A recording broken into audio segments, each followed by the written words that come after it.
બેંકની 100 વર્ષની સફરમાં અને પ્રગતિમાં જેમનો ખૂબ જ મહત્વપૂર્ણ ફાળો છે એવી તમામ સેવા સહકારી મંડળીઓને ધી અમદાવાદ ડિસ્ટ્રિક્ટ કોઓપરેટિવ બેંકના સ્વર્ણિમ શતાબ્દી મહોત્સવ અંતર્ગત સહકાર ક્ષેત્રની પ્રતીક સ્વરૂપે મેમેન્ટોઝ આપવાના છે, જેમાં આજે વિરમગામ તાલુકાની ધ ઝુંડ સેવા સહકારી મંડળી લિમિટેડના ચેરમેન શ્રી પંકજભાઈ નાનજીભાઈ પટેલને, માંડલ તાલુકાની ધી માંડલ સેવા સહકારી મંડળી લિમિટેડના ચેરમેન શ્રી મહેશભાઈ શંકરભાઈ પટેલને તથા દેત્રુજ તાલુકાની ધી નદીશાળા સેવા સહકારી મંડળી લિમિટેડના ચેરમેન શ્રી વિક્રમસિંહ લક્ષ્મણસિંહ સોલંકીને પ્રતીક સ્વરૂપે સ્મૃતિચિહ્ન અર્પણ કરવામાં આવશે.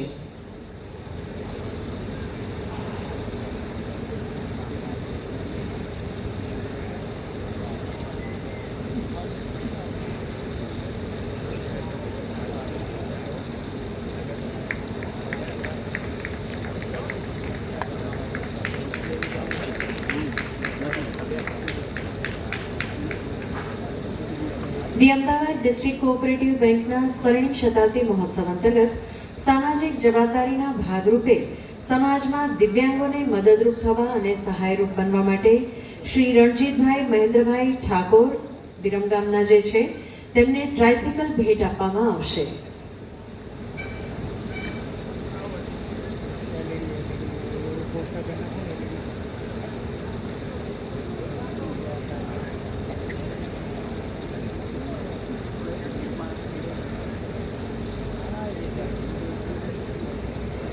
ધી અમદાવાદ ડિસ્ટ્રિક્ટ કોઓપરેટિવ બેંકના સ્વર્ણિમ શતાબ્દી મહોત્સવ અંતર્ગત સામાજિક જવાબદારીના ભાગરૂપે ભારતની સંસ્કૃતિમાં આધ્યાત્મિકતાના મહત્વને સમજીને સમાજમાં હકારાત્મકતા ફેલાય તે માટે શ્રીમતી દેવયાનીબેન દીપકભાઈ સોની તાલુકો વિરમગામ, શ્રીમતી સંગીતાબેન પટેલ માંડલ તથા શ્રીમતી કૈલાશબેન હસમુખભાઈ પટેલ મારુસણા દેત્રોજને ભજન માટેના વાજિંત્રો સપ્રેમ ભેટ આપવામાં આવશે. સંગીતાબેન, દેવયાનીબેન અને કૈલાશબેન જરા ઝડપભેર આવશો. દેવયાનીબેન દીપકભાઈ સોની, સંગીતાબેન પટેલ માંડલના તથા દેત્રોજના શ્રીમતી કૈલાશબેન હસમુખભાઈ પટેલ.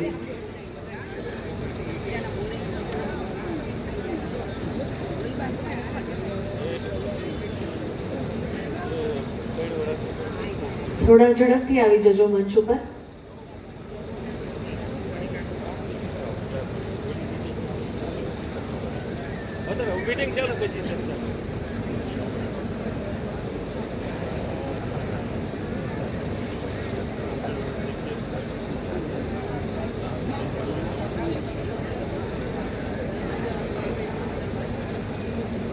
બહેનોને ભજન મંડળીના સાધનોનું વિતરણ થઈ રહ્યું છે.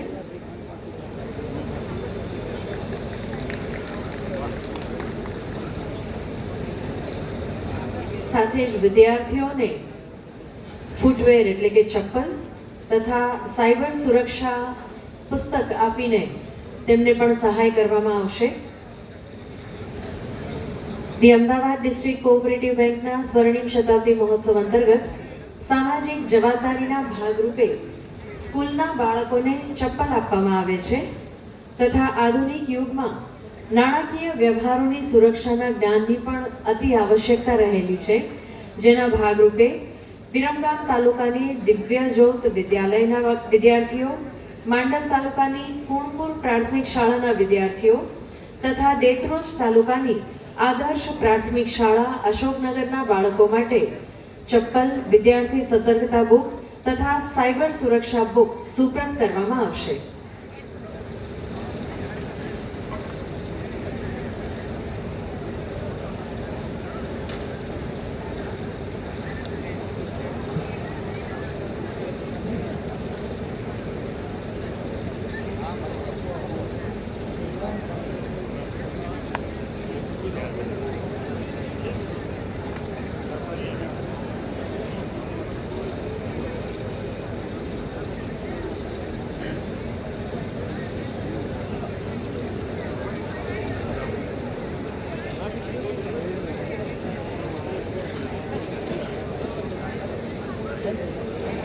કાર્યક્રમમાં કદાચ એક ફેઝની ઇલેક્ટ્રિસિટી જતી રહી છે, પરંતુ અત્યારે મંચ ઉપર આપણા દેશનું ભવિષ્ય છે, બાળકો છે, અને એમને આ સહાય કરવામાં આવી રહી છે. આપણે જોરદાર તાળીઓથી આ કાર્યને પણ વધાવીએ અને બાળકોને પણ પ્રોત્સાહિત કરીએ.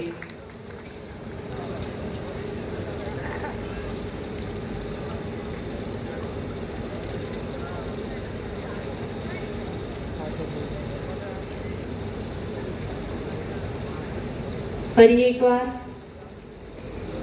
સુવર્ણ શતાબ્દી મહોત્સવ અંતર્ગત એડીસી બેંક દ્વારા કરવામાં આવેલા આ કાર્યોને ખૂબ જ તાળીઓથી વધાવી લઈએ. ખૂબ ખૂબ આભાર. અને હવે એડીસી બેંકના ડાયરેક્ટર શ્રી બિપિનભાઈ પટેલની વિનંતી, આપ પ્રાસંગિક ઉદ્બોધન કરશો. શ્રી બિપિનભાઈ પટેલ.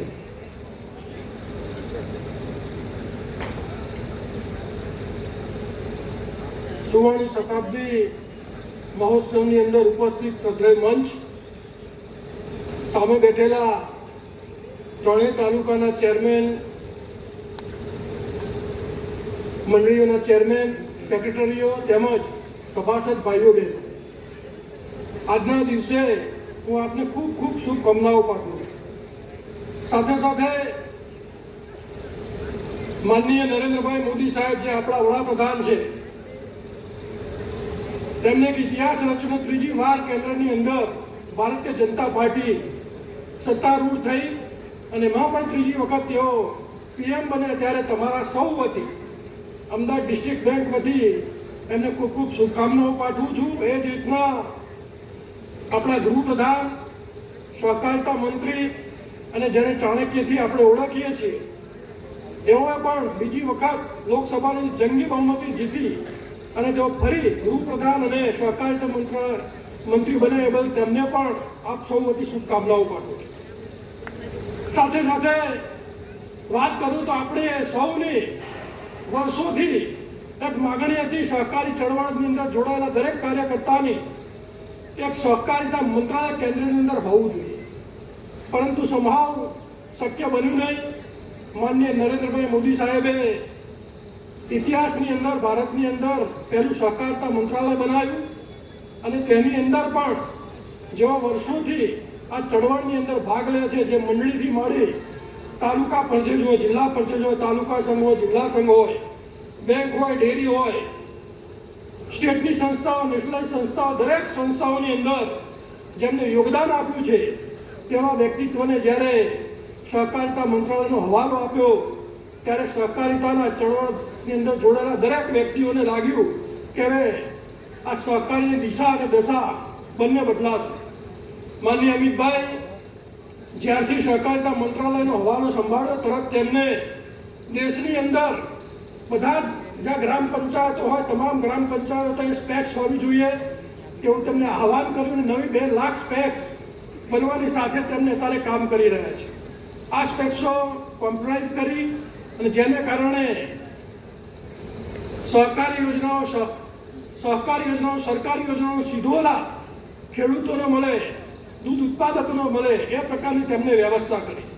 આ જ પ્રકારે નવો બાયલોઝ લાયા અને બધી જ મંડળીઓ જે જૂની પદ્ધતિથી માત્ર ધિરાણ કરતી હતી, તેમાંથી બહાર લાવી અને અલગ અલગ પ્રકારના ધંધા કરે, જેવા કે કન્ઝ્યુમર સ્ટોર્સ ખોલે, પેટ્રોલ પંપ બનાવી શકે, ફિલિંગ પંપ બનાવી શકે, આવા અનેક પ્રકારના લાઇટ બિલનો પોતે મંડળીને લઈ શકે, એર ટિકિટ લઈ વેચી શકે, બસની ટિકિટો આપી શકે, અનેક પ્રકારના બિઝનેસ કરીને આ મંડળીઓ નફો કરે અને તે નફો તેના સભાસદોને ઘરે પહોંચે અને તેને આર્થિક રીતે મજબૂત બને, તે પ્રકારના તેને અનેક પ્રકારના કામો આ રીતના કર્યા. આ જ પ્રકારે દેશની અંદર નેશનલ મલ્ટી સ્ટેટ કોઓપરેટિવ સોસાયટીએ તેમને 3 નવી બનાવી, જેના કારણે એક્સપોર્ટ મલ્ટી સ્ટેટ કોઓપરેટિવના આધારે ખેડૂતો જે પોતાની ઉપજ પેદા કરે અને સહકારી સંસ્થાઓ જે ઉપજ પેદા કરે તેને યોગ્ય ભાવ મળે તેવું તેમણે પ્લેટફોર્મ પૂરું પાડ્યું. આ જ રીતના ઓર્ગેનિક ખેતીની મલ્ટી સ્ટેટ કોઓપરેટિવ તેમને બનાવી અને જે પ્રકારે ઓર્ગેનિક ખેડૂતો ખેતી કરે તેને યોગ્ય બજાર મળે તેવું પણ તેમને આયોજન કર્યું અને સીડ્સ મલ્ટી સ્ટેટ કોઓપરેટિવ બનાવી અને સારામાં સારો બિયારણ આપણને મળે ને આપણું બિયારણ દુનિયાની અંદર પહોંચે ને યોગ્ય ભાવ મળે, આ પ્રકારનું તેમને આયોજન કર્યું. આ જ પ્રકારે ઐતિહાસિક નિર્ણય લીધો અને જ્યાં પણ સ્પેક્સ હોય ત્યાં સંગ્રહાલય હોવું જોઈએ, એટલે ગોડાઉન હોવું જોઈએ. પહેલાં ખેડૂતો ઉત્પાદન થાય, ગોડાઉનના અભાવે જે ભાવ મળે એ ભાવે વેચી દેતા, આર્થિક નુકસાન થતું તે ન થાય તે માટે તેઓ પાયલોટ પ્રોજેક્ટ લાવી અને જ્યાં સ્પેક્સ હોય ત્યાં નવું સંગ્રહાલય ઊભું થાય એ પ્રકારની તેઓ આયોજન કરી રહ્યા છે. આ જ પ્રકારે હમણાં જ માનનીય અમિતભાઈ અને અજયભાઈએ એક પાયલોટ પ્રોજેક્ટ લાવ્યા. એ પાયલોટ પ્રોજેક્ટની અંદર હમણાં કિરીટભાઈએ વાત કરી કે કોઈ પણ જિલ્લો હોય એની અંદર 2 જિલ્લા તેમને નક્કી કર્યા, એક સાબરકાંઠા, બનાસકાંઠા અને પંચમહાલ જિલ્લો. આની અંદર આ જિલ્લાની અંદર જે સંસ્થાઓ હોય બધી જ સંસ્થાઓને મંડળીઓ પોતાના ખાતા ડિસ્ટ્રિક્ટ બેંકમાં ખોલાવે.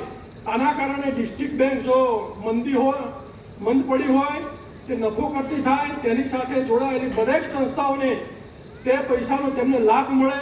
કિરીટભાઈ હમણાં જ કીધું કે કોઈ પણ આપણી બેંક છે, ડિસ્ટ્રિક્ટ બેંકો છે, નફા માટે આ બેંક ચલાવવામાં આવતી નથી, પરંતુ તેની સાથે જોડાયેલા સભાસદોને વધુને વધુ કેમ મદદ થાય તે પ્રકારને આ બેંક ચલાવવામાં આવે છે. તો આના દ્વારા પાયલોટ પ્રોજેક્ટ દ્વારા જે તે જિલ્લાને ખૂબ મદદ થવાની છે. ધીરે ધીરે ગુજરાતની અંદર બધા જિલ્લાની અંદર માનનીય અજયભાઈની રાહબરી નીચે આજે આ પ્રોજેક્ટ ચાલુ રહ્યો છે અને આ મોડેલ પૂરા દેશની અંદર જશે એ આપણા માટે ગૌરવની વાત છે. આવા અનેક પ્રકારના કામો માનનીય અમિતભાઈ શાહ સાહેબ દ્વારા કરવામાં આવી રહ્યા છે. ટાઈમ ઓછો છે, વધારે કંઈ નહીં કહેતા. જ્યાં બેંક 1925ની અંદર સ્થાપના થઈ અને સ્થાપના થયા બાદ આજે હું જેને સ્થાપક છે એમને પણ શુભેચ્છાઓ પાઠવું છું.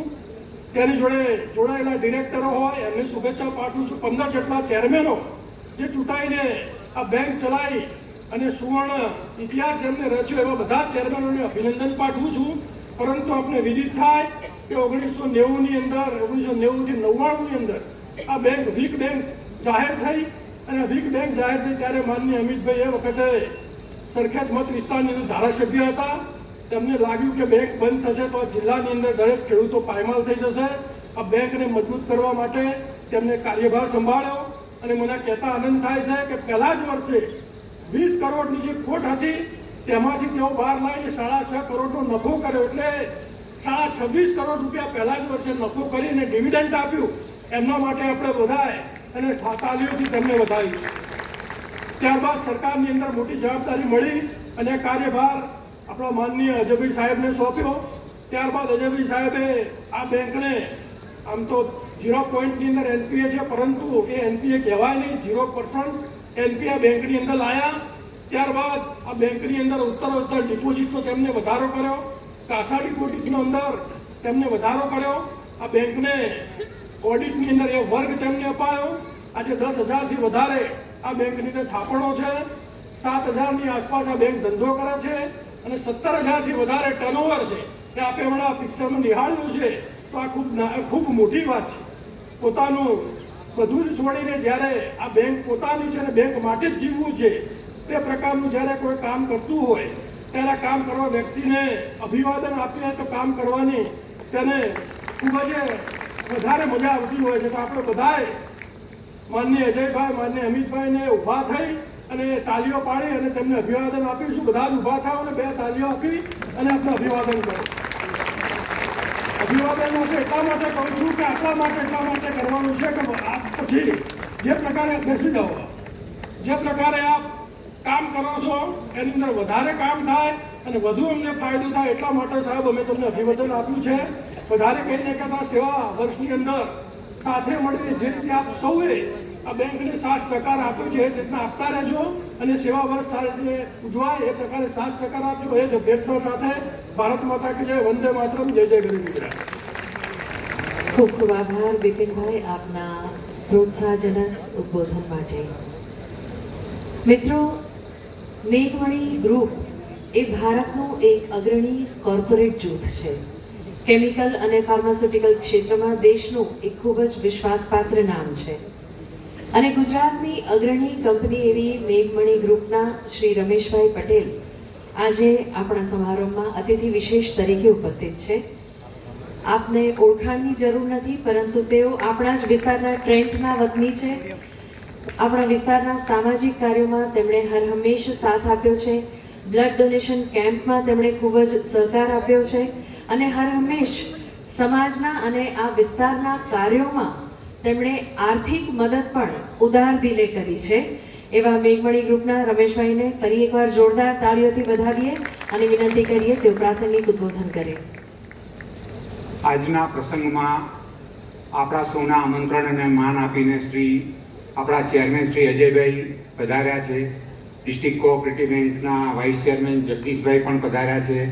આપણા ધારાસભ્ય શ્રી હાર્દિકભાઈ અને બિપિનભાઈ બધા પધાર્યા છે ને 3 ગુરુજી પણ અહીંયા પધાર્યા છે આશીર્વાદ આપવા માટે.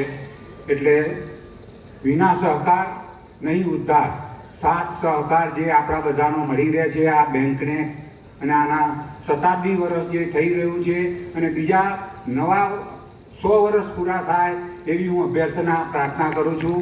જય હિન્દ, જય જય ગરવી ગુજરાત.